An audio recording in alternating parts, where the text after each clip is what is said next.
All right. You're going off the stream, so. All right. Alright, Welcome, folks. This is KnightChat. I'm Dan Devins. You got Brandon Warner over here, and then we What's got up? Matt Kanicki down at the end. We have an Sweet, exciting week sweet. for you guys. Brandon, what is first topic? First topic, around the ECC. All right, let's go around the ECAC. So, Matt, you want to take us through the standings now? Well, when you look at the ECAC, whether it's men or women's, both the men and the women's teams really up there in the stands. First, take a look at the men's side. Right now, Quinnipiac leading the ECAC with 19 points. They're 8-2-3 in conference. They've been on a hot streak pretty much all year. Right behind them is Union at 18 points, 9-2 in conference. So Union and Quinnipiac have really been fighting for that position all year, up towards the top of the ECAC. And then right behind them, the Clarkson Golden Knights with 16 points, 8-2 in conference, have a few games in hand here over the stretch of the season over Union and Quinnipiac. So right now, the Knights on the men's side, very good position to be chasing for one of those top 4 seeds in a bye and potentially a regular season championship over the likes of Quinnipiac or Union. And over on the women's side, Clarkson doing really well. My computer's kind of being slow. Technology at its finest. Yep. And so we have Harvard just Obliterating. taking the hat here. They even with all the Olympians that they had, are still leading the ECAC, which I find kind of interesting. And then you have Cornell in second place with 20 points. They're another team that had a few Olympians off their roster this year. And then Clarkson and Quinnipiac. Clarkson has no Olympians this year, which is one that almost surprised me. I thought that Rattray might have made a pull there. And you have Quinnipiac, very up and coming, I would say. At least in the last few years, they haven't been the cream of the crop in the ECA, but this year they've definitely turned it on, and I can't wait to see them in our building. Yeah, I mean, we mentioned that Rattray didn't get that Olympic call, which could, I mean, it is shocking, but it's also possibly beneficial for the Knights. If they have Cornell coming up this weekend, if any of the girls for Cornell who are on that Olympic team have to go practice, do their own duties for their country, who knows what could happen this weekend. But I counted earlier, guys, and this is if I think I counted my numbers correctly, I believe it's the eighth matchup that the Golden Knights on the women's side have with a top 10 team this season. So they played Cornell. They'll play Cornell again. They've played Harvard. They've played Quinnipiac. They've played 2 games against North Dakota, a game against Harvard, and they had that 2 games against Mercyhurst as well. So a lot of teams have been in this building, and the Knights have taken on some good ones on the road too. It's been an exciting season for them. Yeah, so far the women have been off to a really hot start. They sort of cooled off towards the middle of the season, though. Had some of those tough matchups against the likes of Mercier, North Dakota, some big out-of-conference foes. But they did a good job. They didn't come out with the best of, you didn't come out with 2 wins in each of those matchups, but they came out with a lot of experience. Talked about it a little bit last week. It's not always about winning the game. It's knowing you can hang with those teams, and the Knights certainly did that. And I think it's really starting to pay dividends. You could see they've got some confidence. They've gotten, all their players. Everyone seems to be on a bit of a hot streak coming into the games here this weekend, especially with Rattray going for now the top goal scorer in Clarkson's history, also the top point getter. She's been excellent. We saw Erica Howe go for 2 consecutive shutouts the last time she was here. So really the Knights team has been on both sides, and especially on the women's, have been getting hot at the right time, especially down the stretch of this ECAC matchup. So when we talk, Clarkson's 18 points. Harvard's been doing excellent, as has Cornell, but Clarkson's right there. They're right with striking distance of either of those teams, on just like the men are. So with the women, they're right there. They're pushing for, one of the top seeds. Clarkson certainly wants to host the ECAC tournament. It would be huge for them, huge for us too. We'd enjoy to do it just as much as some of the girls that want to play. So, I mean, Clarkson's right there, and you can't count them out. When you got a hot goaltender and you got a great scorer on your team, and with some of that depth Clarkson has, they can push any of these teams. It'll be fun to watch them play Cornell this weekend. I would have to agree, Matt. I would be pumped they got a home bid here. I'd be pumped if the men got home games here. Anytime there's more hockey in that arena over, I'm pumped. Oh yeah. It could be intramural for all I care. I'll go call it. I mean, it's certainly when Clarkson gets a home game shield, it just feels a little bit different. We felt it in that RPI series with the men, especially when they went through all those games. That building was packed out. The people here really love hockey. The students really come out in full force. And it feels different. And I think Clarkson slowly, on both sides, and especially the women, they've been really preparing for that feeling for a couple of years now. This is sort of like the crescendo to what they've been building towards with, they've graduated a lot of really good seniors, but this year the seniors are really what's pushing this team forward.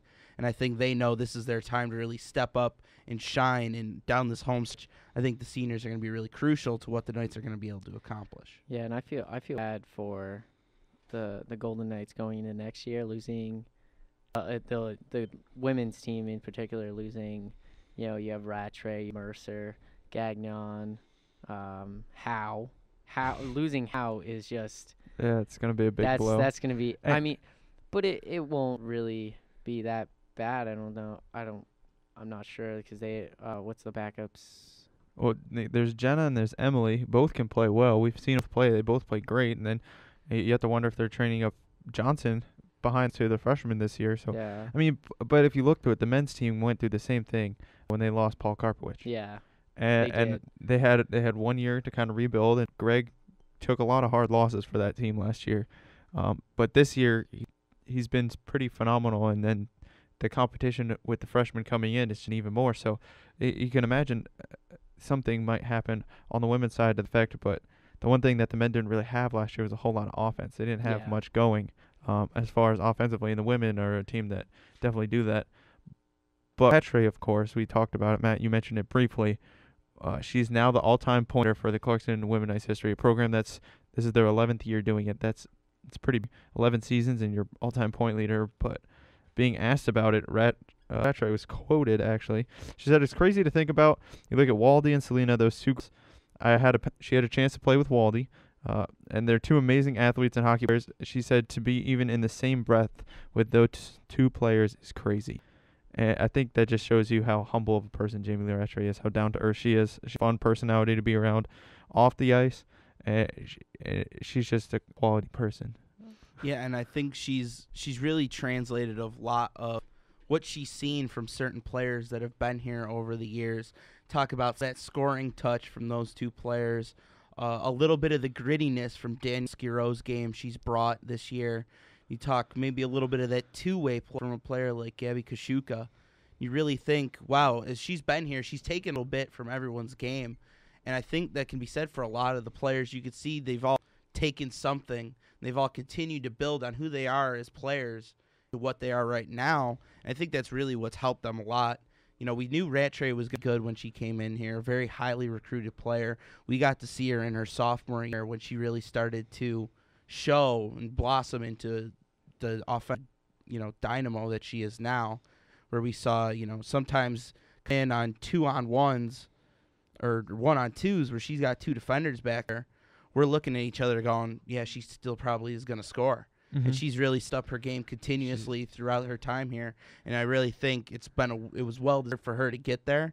And I think, we mentioned it in the broadcast. She'll tell you that little record there is nice, but she's looking for wins, and she's looking to continue to push towards going deep into the ECAC playoffs. That's what matters to her, and I think the whole team knows it as well.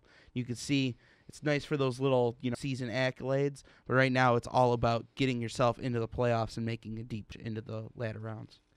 I'm not sure if I agree with you on that one. I don't think that her bar is set so low as the ECAC. The ECAC, it's a great.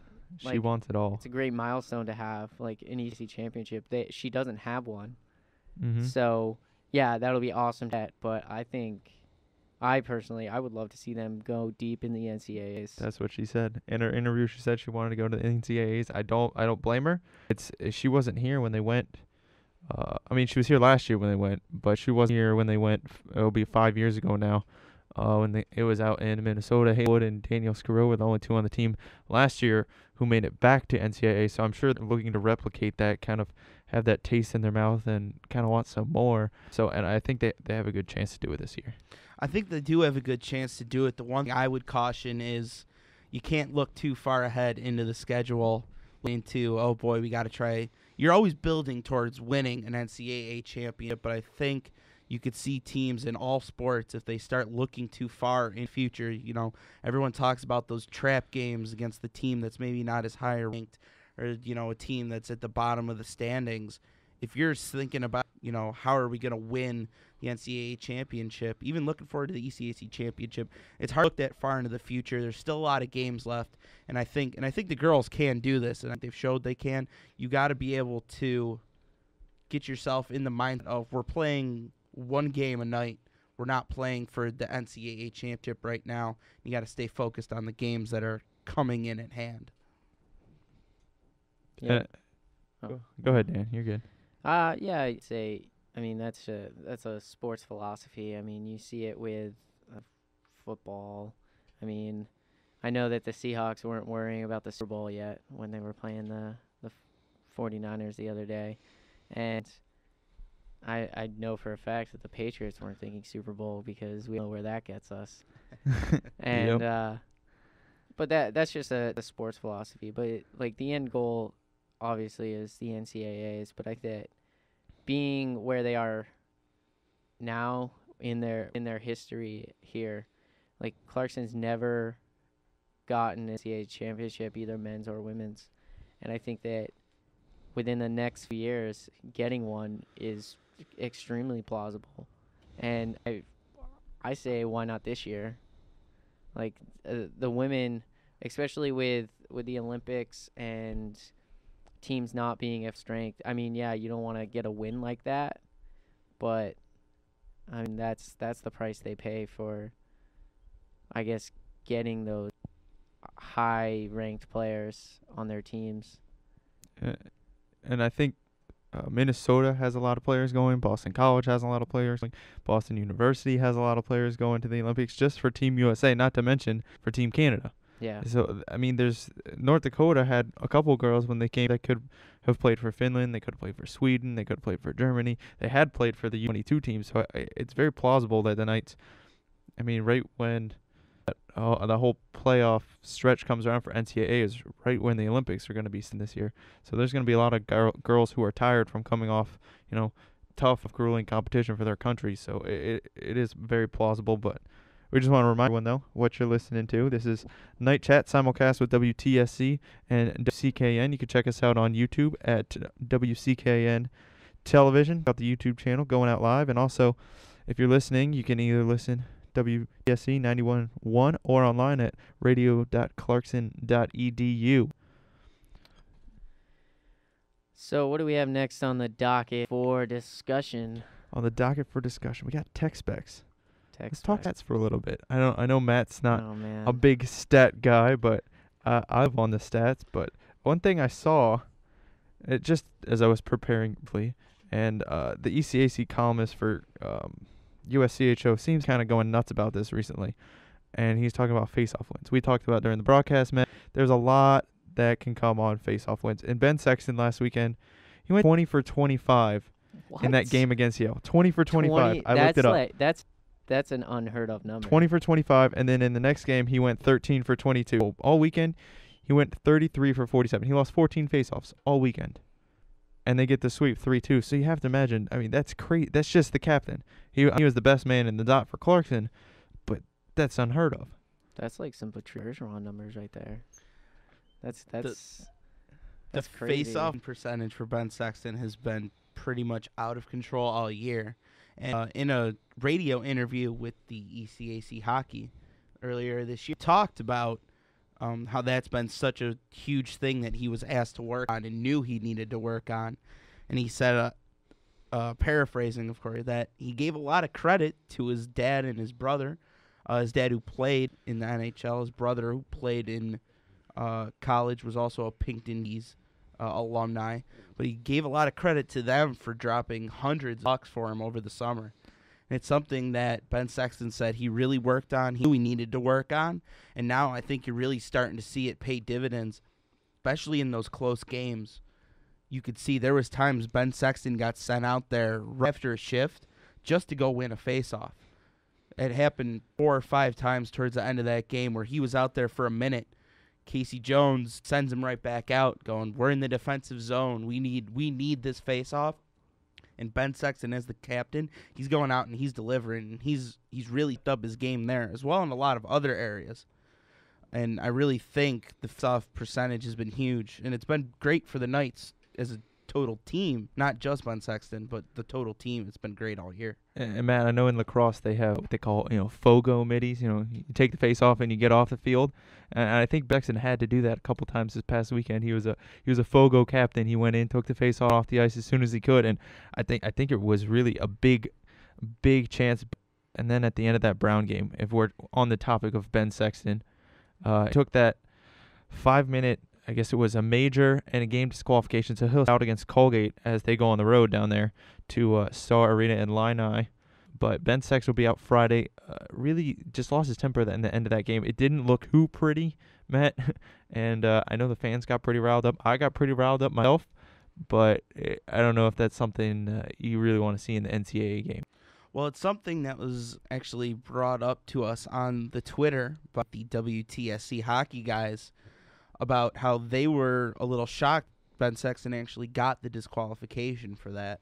And I think it's been sort of a problem all year has been the consistency of the refereeing in the EDAC.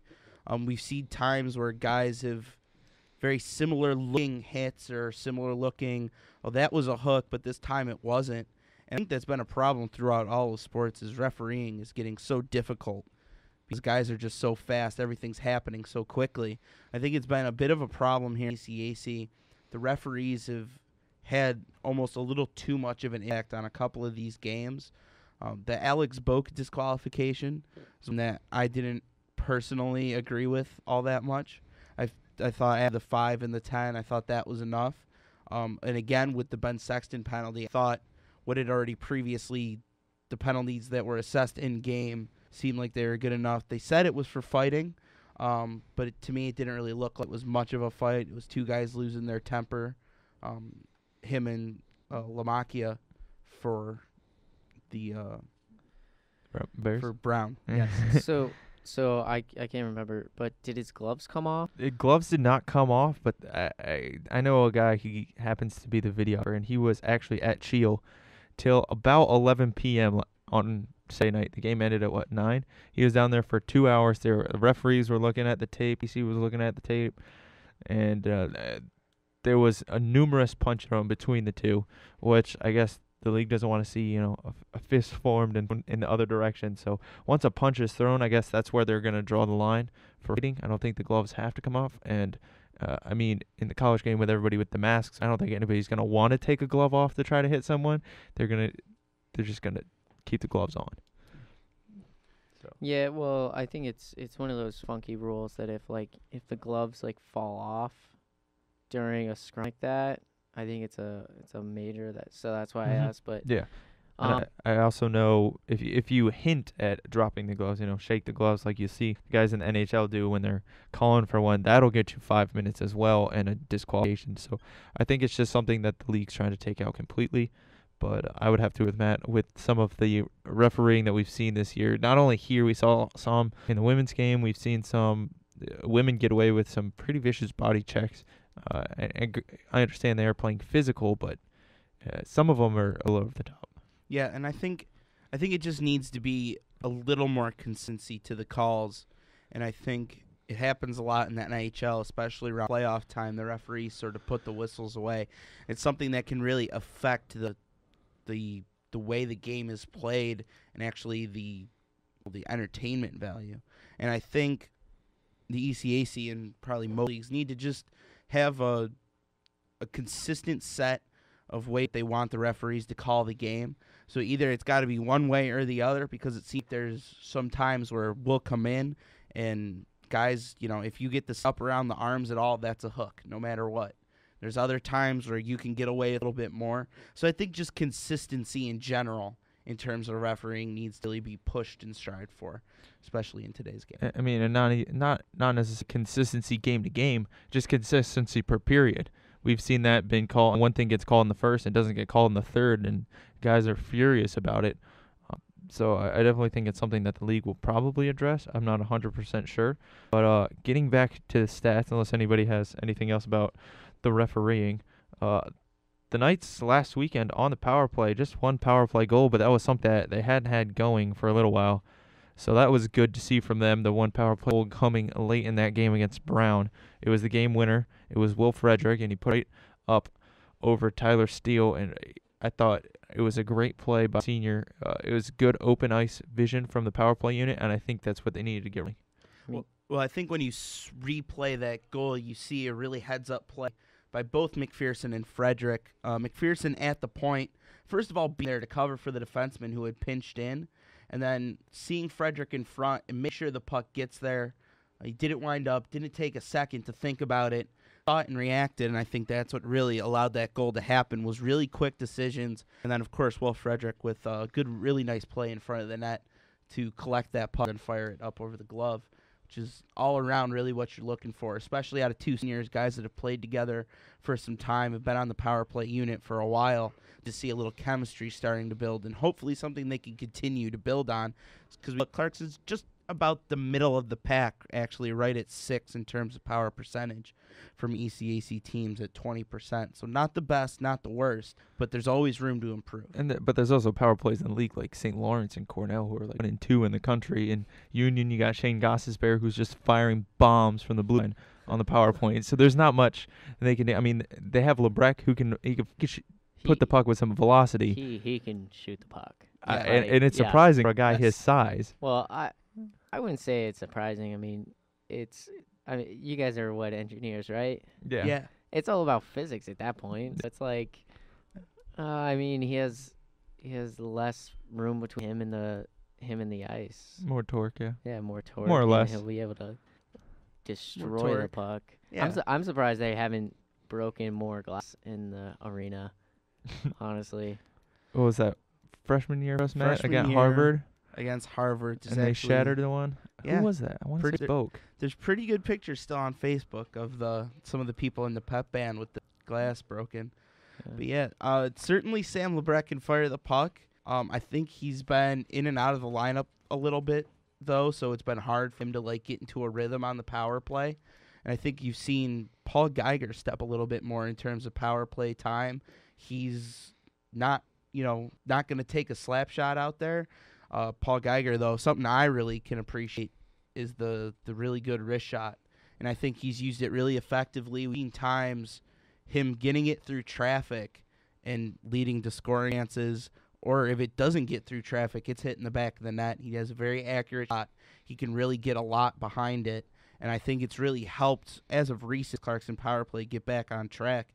And I think it's a lot to do with him being smart about where he's putting the puck when he's shooting it. And a couple times, James DeHaas thought he was Geiger out there from the way he was launching wrist shots from the point. I mean, the 2 and the 3 on their jerseys, a little bit similar out there. But Geiger doing well. I mean, he was a leading scorer when he was in juniors at Stouffville.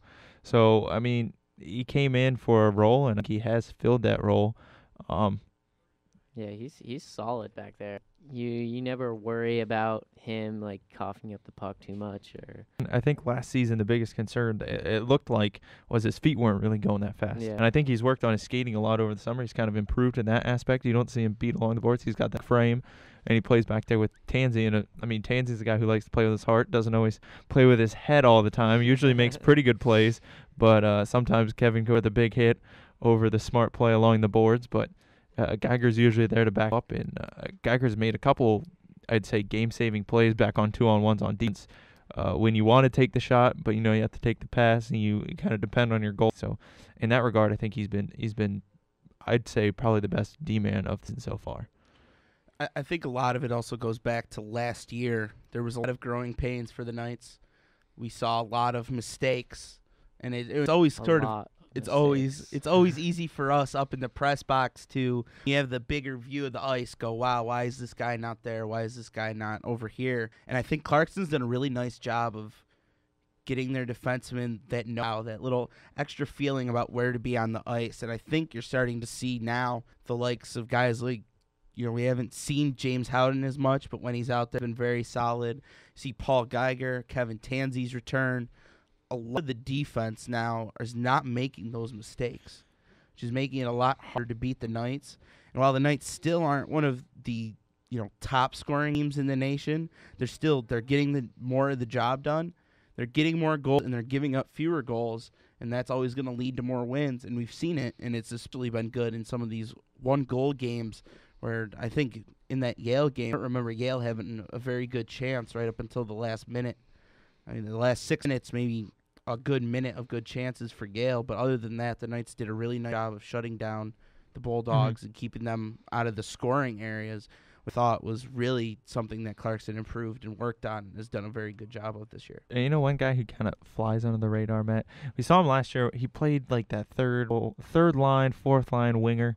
He played right on the right wing, and he's moved up. He's out off the mitts this year. He's got a pretty saucy set of hands, if I do say so myself. But that's Jeff Denali. He had Did you just just a describe his hands fancy as goal. saucy? I think he did. You've never, Sauce. Okay. you've never, Yeah, you've never heard that I before? mean, I've heard. No. Yeah, Jeff I Denali. think it Sauce. applies. Jeff But Denalo's got silky mitts. No. He knows how to handle the biscuit, and he knows how to put biscuit in the basket. I think things are getting. Can I come up with any more right now? No, but I would completely agree that I Yeah. think Jeff Denalo has really done a great job of transforming himself into a really dynamic offensive player. We always talk about how he's not the biggest, but boy, he skate, and he's not afraid to go into the corner and push some guys around. He's deceptively strong and quick and down low, and he really has generated quite a bit of offense. We've seen the same out of a guy like A.J. Fawson coming off a 2-goal weekend, 2 win over the Yale Bulldogs. But I think Clarkson, Jeff Denalo was not a guy that didn't come in as a, wow, that's a big-time recruit for this program. But he slowly and surely turned himself into a really good player.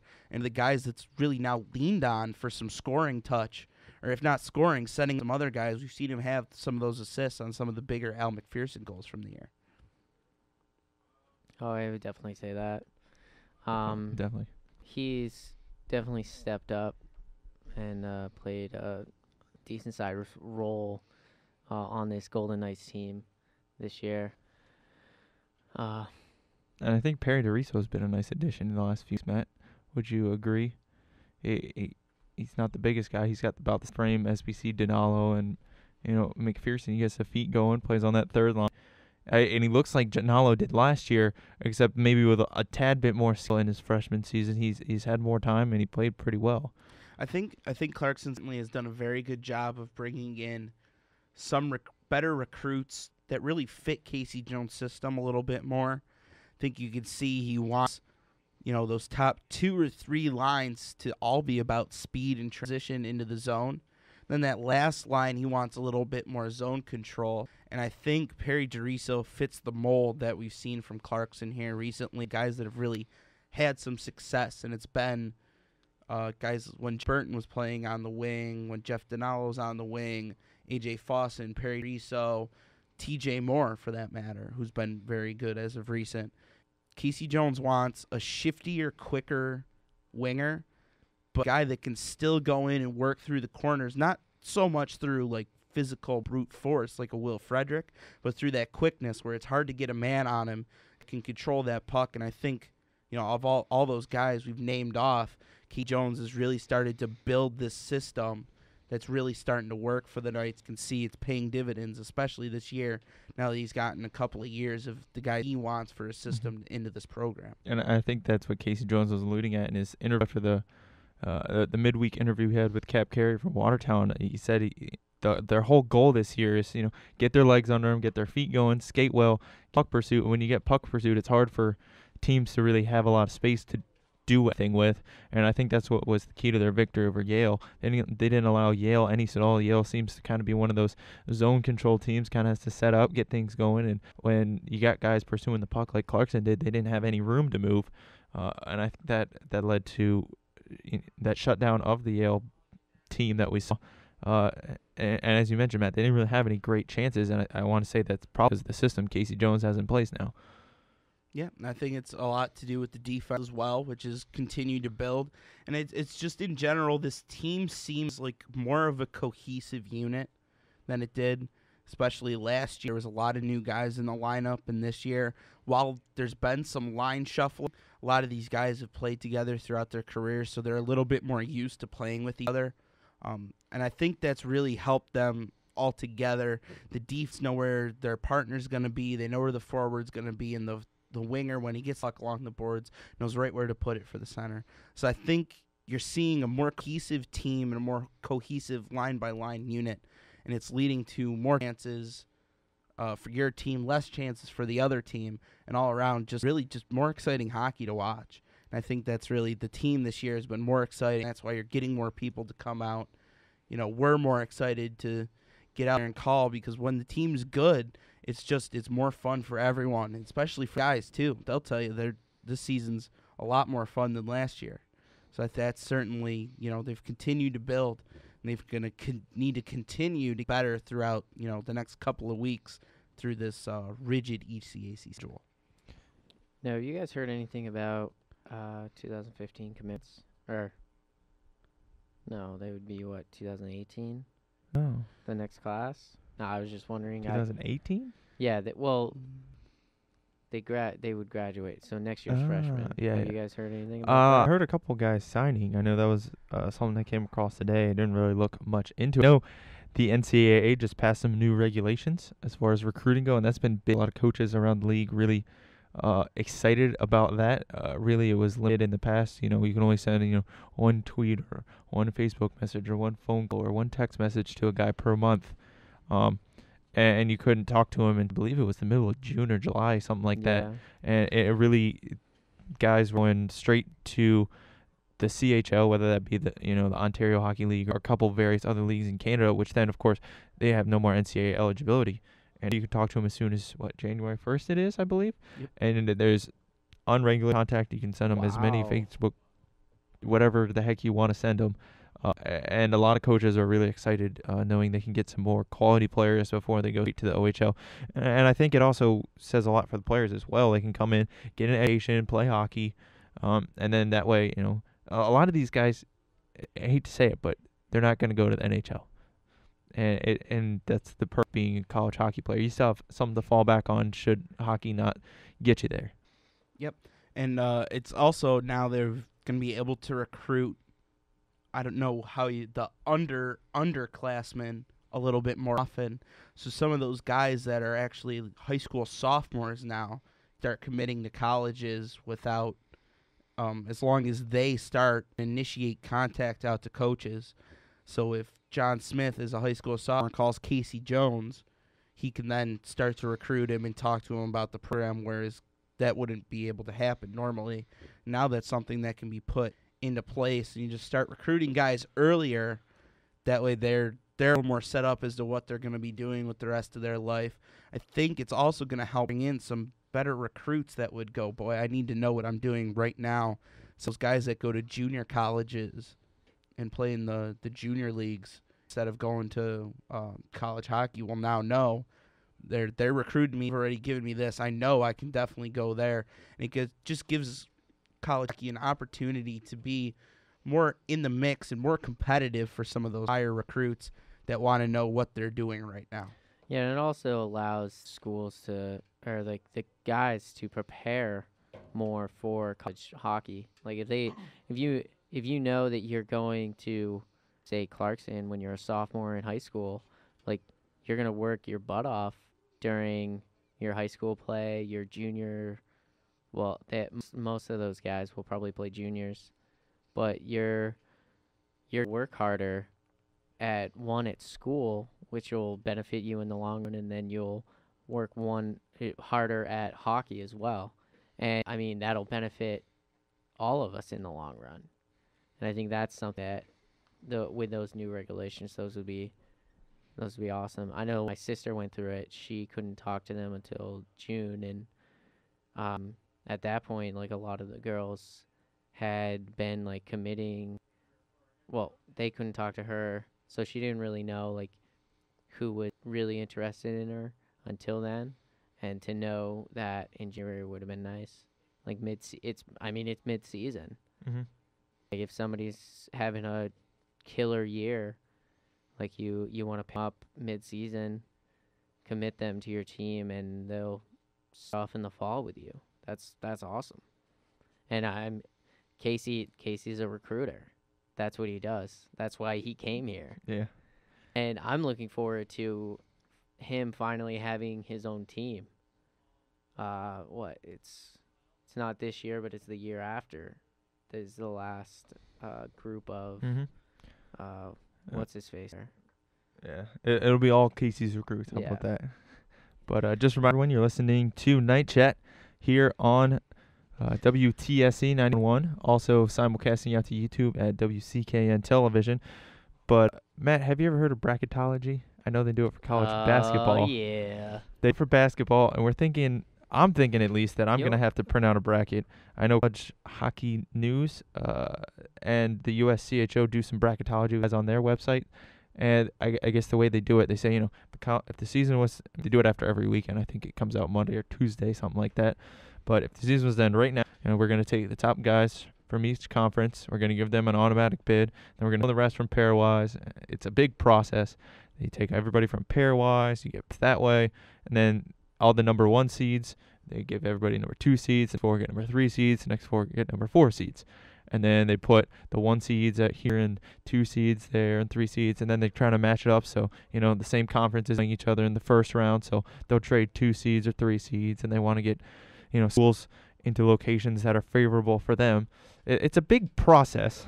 And That sounds way too complicated. I've read through it a couple of times. For Wha- Brandon, that's wha- way no, too it's just- complicated. I've read through it 3 or 4 times. And I Alright. have no idea how they get to the numbers. But But this week, if the was to end right now, this week's brackets, playing West Regional in St. Paul would be Mercyhurst in Minnesota, 16-1. Oh, then Minnesota takes that. UMass Lowell would play St. Cloud State. That'd be a Oh. close one. Ooh, wow. Be a no. nail biter. no way. Wow. I would say the St. Cloud would take that. St. Cloud? Okay, Yeah. fair enough. I I can dig it. They're That's such a tough matchup though, Yes. because I mean- those are Very both tough. teams. I mean, we know what UMass can do. They beat Yeah. Clarkson 3 times this year, but not a lot of people know what's going on in St. Cloud.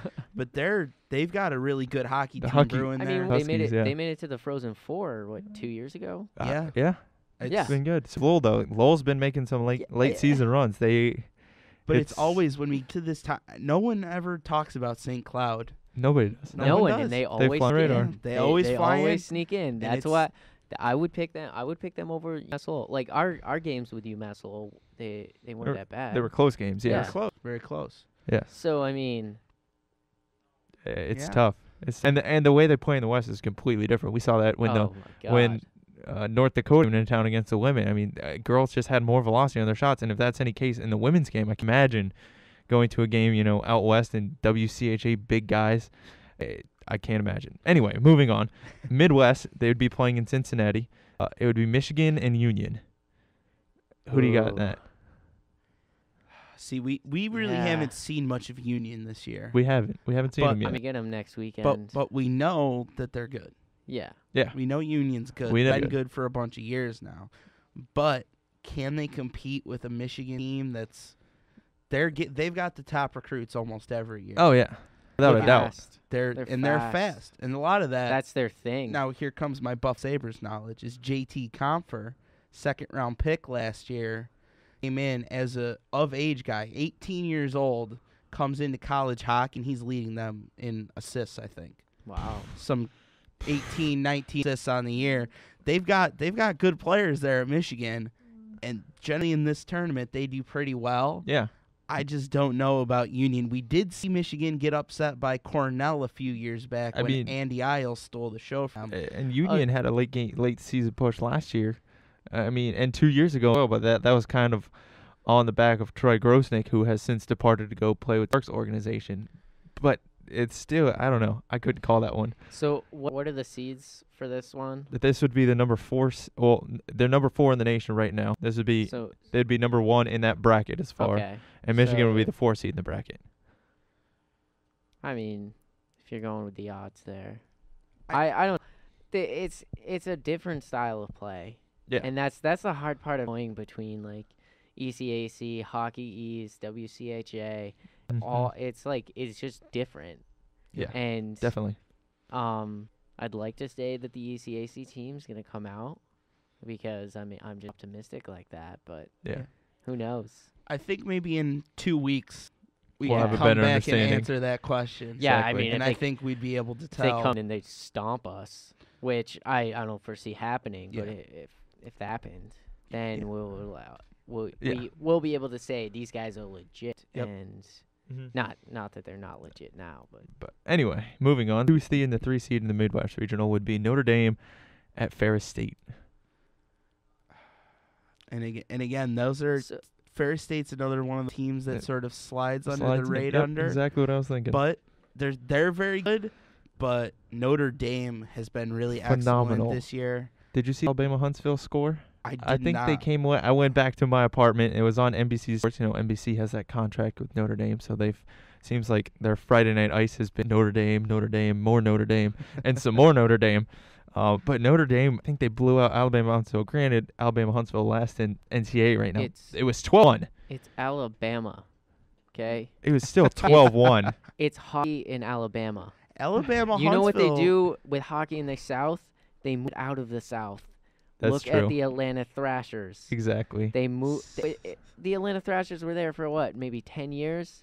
Yeah, I think It's 10. hockey in the South. One, It's- nobody's gonna go to those games. It's still. That's why all the kids from Virginia come up here to watch hockey. Exactly. See, It's hockey, and it's hard to take a team and put them up to 1. I think Notre Dame would get the edge in my book, at least in that matchup, I'm taking just Notre Dame. because they're a much better overall team. If anything, the reflection off their helmets is going to distract Ferris no. State. Where's Notre Dame in the Hockey East? They're sitting right in the middle of the pack, Really? right in the middle, And they- right around Vermont, UMass, Lowell, right behind BC, Providence, and Alright. that group. Because- but I mean, you can't also take. I mean, Merrimack's sitting at dead last, and they just split a series with us, and then they went last weekend and split a series against Quinnipiac. And I said that I think Merrimack's a very good team. You see, when they go out, they can pretty much hang with anyone. If they can get some scoring, Merrimack's pretty dangerous, Yeah. especially if they could make it into that tournament. Now, I can't say much about Notre Dame, but from the bits and pieces I've seen, I think Notre Dame's a really good team. I think they played a lot of really tough competition, and I think a lot of the people who have them, ranked, they're 15th right now in the USCHO.com poll, and I think a lot of people recognize, even though their record isn't flawless at 14-8-1, a lot of people understand they've played a lot of really good teams. I think Notre Dame has a chance to beat any team in the country, and I think in that particular matchup against Ferris State, I think the talent level might be a little bit outmatched for the better team game that Ferris State plays. All right, East Regional, Bridgeport, Connecticut. This would be a packed game between number 1 in the bracket. Is that far as it goes? Number 1, number 4. It'd be Yale at Quinnipiac. Rematch of national championship game last year. Oh wow! They've already played once this season. Like In you're Connecticut. In Connecticut. Wait, In is Connecticut. it okay? So In Connecticut. Gosh. where is it at Quinnipiac? Or No, is- it's at I believe it would be at the arena of the Bridgeport Sound Tigers in Oh Bridgeport. yeah. I know what you're talking about. There would Um, not be a seat There would- left. it would be Not sold a out. seat left. And that would be hard because then this game that day is Clarkson and Providence. So if I was going down, I'd Ooh. have to buy a ticket for both games, I guess. Well, if you could find a ticket. If you could, yeah. Can you say press passes? That's I a think, I possibility. think that's a I think you said definite it, Dan. possibility. But in that Yale Quinnipiac, oh gosh, that's rough. I just think Quinnipiac has Yale's a good team. They got a lot of talent, but I think Quinnipiac's talent is overabundant. Between Jordan Samuels Thomas, Matt Pekka, the Joe brothers, Sam Anasis come onto the scene, and in between the pipes, Michael Gardick has turned everything on that he has. I would not rule Yale out though. Oh no, I mean- it'd be a close game. I'd probably say a 3-2 or 3-4, but I think QPAC gets the edge. Wasn't it Quinnipiac who they were kind of near the bottom last year? and then they came to the national championship. No, game? that was Yale. No, that was Yale. Yeah, Yale was at the bottom, and they made the surge. toiling Okay. in the 18 to 20 region in the polls, and then a good ECA tournament, just barely good enough. They were the last team in Yeah. to the tournament. They were 16 out of the 16 teams that made it. And then they went out and they were able to pull a little magic and get themselves there. And, I mean, we talk about a lot. If you can get yourself there, you've got a chance. Yep. Yale certainly proved that. Now, one thing that goes against Yale is they lost their goaltender, Jeff Malcolm, who's huge in that. I mean, at the And same we've time, seen- Quinnipiac did too, though. Quinnipiac also has lost their goaltender. But I think Quinnipiac would get my vote in that matchup just to due agree. to pure scoring overload. I don't think there's a lot of teams that can really stick with Quinnipiac right now. Boston College. We're gonna see if the Knights can here soon. Well, that's not for a while though. I mean, not here at home at least. Yeah. That's their last game of the regular season, and it could have some pretty big implications, judging by how things are going right now. Judging where the standings are right now, that could be a gigantic week for the Knights, especially some of the tiebreakers that might roll out. But we are to see the Knights play Quinnipiac here soon, even though it's on the road. It's gonna be interesting to see how they can hold up, especially with the improved defense. I don't think there's a lot of teams that have the defense that can stick with Quinnipiac. I think Yale has a chance. They're a very good team. We saw it, but just all that scoring is just too much. You just can't stop it all. It's with the Blackhawks. You can stop Patrick Kane and Jonathan Taves, but they've got Marian Hossa. Patrick Sharp. They've got Patrick Sharp, Duncan. Brandon They got all Saw. these They got guys a that lot- can score. Exactly. It's so hard to stop that I think Quinnipiac would take that matchup. All right, then. Clarkson Providence. And that's a tough one because if you look at the Olympic team, it's or not rather, excuse me, not the team, but the U22 team for America was Trevor Gillies, and he's Providence goaltender, and he's been on SportsCenter top 10. Not a lot of guys from college he can say they've been on SportsCenter top 10, and he made a phenomenal stick save. And that's when I first heard about him, and I don't know, he might be a little much for me to handle. I couldn't tell you who would come out of that one. I'm just gonna come out and say I'm gonna be the homer on this one, and I'm gonna choose the Knights. I mean, I would we've hope seen so. Yeah. we've seen stranger things happen in college That's hockey. true. We certainly have. Like I mean, any given day, a goalie could be having a bad Yep. day, a team could be having an okay day. Hot And then- goaltenders. Yeah. Yeah. Oh man. Yeah, it all depends. It's crazy. Harry or Lewis are on. Like say we win the AC championship. And yeah. I mean, this is all hypothetical. Hypothetical, of course. But like yes. say we win the ECAC championship, we obviously wouldn't be playing Providence in the first round. But it's how the season goes. We're coming off this big win. Who knows? Who knows what could happen? Yeah. It's the NCAAs. And we also have to remember Clarkson is still a relatively young team. Oh yeah. You look at Definitely. it's a very good senior class this year. Alex Boak, for foremost, on the defense. You got Will Frederick, Jared Burton, Ben McPherson. Sexton, Al McPherson. So a lot of your scoring up front seniors, but you still got really good players all throughout your lineup. And you're especially the deep You're stays really too. young on your D and your goalies. The D chord being it's- young. That's a big boost. bonus. Yeah. Because normally when you have a big senior class and you lose a bunch of guys, you don't know what to do. And yeah, we're gonna lose a lot of scoring from this year and next year, but at least our D will be solid. Yep. And that'll a lot. What do they say? What offense sells tickets, defense wins championships? Yeah. I believe that's the saying. That's definitely the saying. So anyway, moving on. The last regional, it'd be in Worcester. Worcester. It'd be Boston College hosting Cornell. BC takes that. I Easy. think there's no stop Johnny Gaudreau. Granted, Cornell has a nice power play. We saw it here, but I mean, Joakim Ryan's got some. It depends. I think it all depends. I'm gonna have to say it depends on how Andy Isles plays. Well, I also think it depends on the penalties taken. We've seen Cornell be very good. And I'm not going to disagree that I don't think Boston College should or would win that game. but I mentioned it earlier. Andy Isles absolutely stole a game against Michigan. I was fortunate enough to catch it on ESPN. 1-1 overtime. Andy Isles was unbelievable that entire game. And I'm not saying I think Cornell is a better team than Boston College, but you never know when you got an athletic goaltender that's going to fight for every piece of the puck he can catch. And I'm not saying Goudreau's a bad player, but if the goaltender's making all the saves, there's nothing you can do. I think Andy Isles, he stole that game away from Michigan. Yeah, when he's hot, he's hot. But when he's not on his game, it's been not so great for Cornell. That game that we saw here, Matt, it was 14 seconds in when Sexton got one past Isles. And then late in the third, I think it was 30 seconds left, they snuck another one past him. Granted, Isles was solid in between the two, but at times he's been a little bit shaky. And I think that's why I say, predicated on how Andy plays, Cornell has a chance or BC runs away with it. Yep, I absolutely agree. Jerry York does not lose that game. He's way too good of a coach. It's Jerry's world over there in Massachusetts.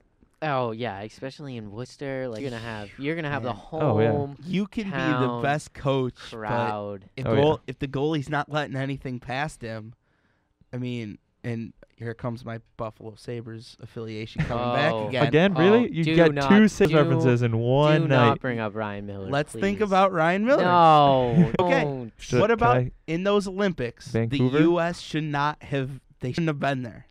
Ryan Miller consistently stole some games from them. You know what happened was the young guys like Bobby Ryan and Kessler, Paul Stastny, the young guys like and that. Pavelski. I'm not doubting Kane, those guys are good.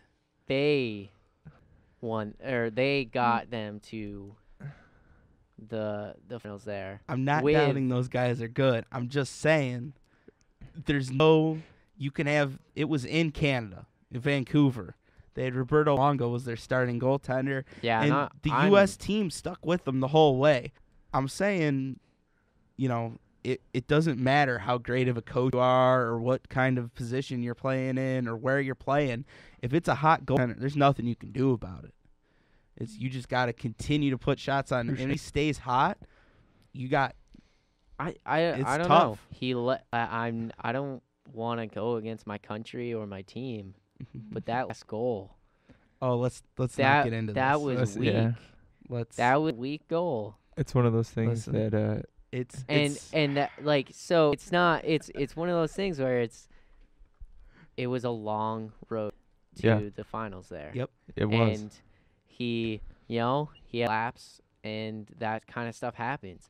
What I was saying was that it'll be a close game if Isles is on, but I think that BC will take it because they're just the better team. Yeah. Okay. Okay. They'll squeak by, just like the Canadians did. They will. All right. Last game we have, and probably wrap us up here. Wisconsin at Northeastern. Two teams that I haven't read a lot of. I've read a lot about Wisconsin. I've read a decent about Northeastern. Northeastern, they came to the North Country. They didn't stop here. They stopped down the road. St. Lawrence, I believe, split that series with them. Or maybe Northeastern came away with two. I'm not 100% sure. I'm going to have to check in on that quick. I think they came away with Twins in that series. Not 100% sure. But, again, two teams a little less known about around the country. And, yeah, it was a weekend split. So I was wrong, unfortunately for me. But I think the two teams that Northeastern doesn't have the same talent level, I wouldn't say, just by thinking of what the schools represent as the big picture of college hockey. I haven't seen much of either. Wisconsin has some good young defense, and they've always got some recruits there, including a Buffalo Sabre, Jake McCabe. You're just on fire with Sabres references, aren't you, tonight? Jeez. The captain of the U20 team that went and won gold. This is true. So, you he's good, and he's do some good things for No, this is at Wisconsin you're talking about? At Wisconsin. Yeah, Jake McCabe. I mean, if you look at Big Ten, though, aside from Minnesota, Wisconsin's got a chance to win the Big Ten. I mean, it's the first year of the Big Ten. And Michigan, I think Michigan, Minnesota, and Wisconsin are going to be the ones that comes down to. Maybe don't throw State under the bus just yet. I know they're kind of getting their feet underneath them. Ohio State's got to go towards Michigan State, but Wisconsin's got a decent chance if they can figure out the Rubik's Cube that had the Golden Gophers. And who knows? Well, when you look at Minnesota on both the men's and the women's side. Matt, you didn't say it. It's Minnesota. Minnesota. Anyway, continue. From Minnesota. Wow, I feel like we're offending anyone from Minnesota now. No, I talked to Jenna. We talked to Jenna. We have a Minnesotian Two of staff. Two of them. Two Well, of not them. on staff, but we got two. Oh, Two on the yeah. women's Yeah, team. on at the, least. on the women's Oh, team. and then AJ's from Minnesota too. Yeah. Well, Anyway, continue. when you look at Minnesota, that's the premier hockey team in all of college hockey. I don't think there's any doubting that. There's any going against that. You might be able to argue Boston College, but right now it's been Minnesota. Every single first place vote that's available for the men's or the women's side is going to the Golden Gophers. And I think it's well deserved. Minnesota on the women's side sitting at 22-1-1. Ridiculous. Yeah. I mean, didn't they go undefeated for 2 seasons or They something did. like that? This is a down season for Minnesota. Because they had that one loss to that North Dakota. that loss in the tie. Wow. There's Ooh. people who are probably upset about that. Jumping off the bandwagon, maybe? But you'll then look at the men's side. They've got all 50 first place votes going 17-2-3. And you talked about some of those teams in their conference, the teams they've played. They're undefeated in the Big Ten, though. 7-0-1. Yeah, it's not like they're playing, some really bad teams. They're not playing, D3, SUNY Potsdam. Let's not throw SUNY same under the bus. Nothing against SUNY Potsdam, but they're playing really good D1 teams every single week. And that's tough to do and be that good. And I think it's really, you could see the voters, us, a lot of people around the country, a lot of respect going out to Minnesota for what they can do. They're the clear number one team that everyone's trying to catch up with. And we look at Minnesota on the men's side. They have 3 ties. You know who one of their ties is against? Colgate. Really? Colgate's been making a push. They came in here. The men got to play them again this weekend. They stole them away from us here at home. And Colgate's making a push. I like Colgate as a team in the ECAC to watch out for. Be interesting to watch this. It will be. And, I mean, you look at where Colgate stands. They're right behind the Knights with 15 points. Yeah, scary. So, that's a big weekend. It's always a big weekend in ECAC play. No matter what's going on, you got to come out. You got to play best hockey now. There's no off weekends. If you have an off weekend, then you're catch up the rest of the season. Yeah, exactly. All right. Yeah, I can't wait to see it this weekend. Come back with us. Watch it on WCKN television. Listen to it here live on 91.1 WTSC The Source or online at radio.clarkson.edu. This has been KnightChat. Thank you for listening and watching.